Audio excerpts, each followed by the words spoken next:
A lot of people die anyhow. They die as a result of sickness, disease. They die spiritually, physically. A lot of people's business just back up, fold up. A lot of people are limited financially. They are dead. No spiritual preservation.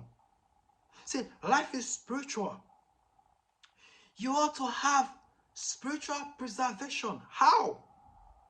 Is this possible? Yes. Through maximum worship.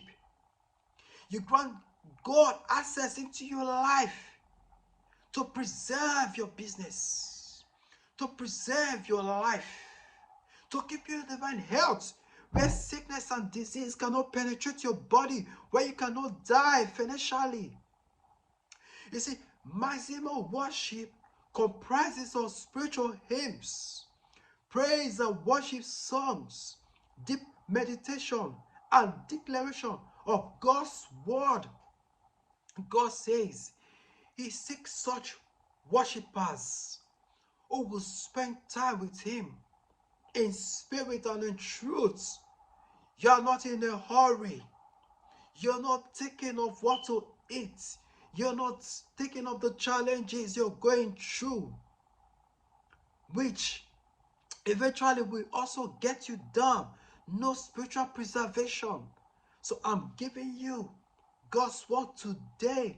If you want spiritual preservation, you need to learn and practice maximum worship.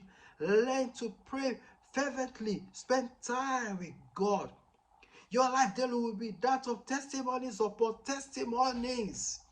And people will be amazed of the supernatural occurrences in your life. And they will give God praise.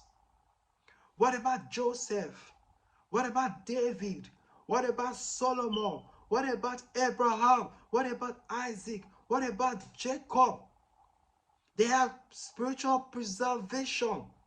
God preserved their life and their wealth, their health.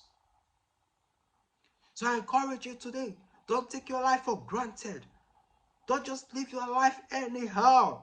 Life is spiritual. You ought to pray.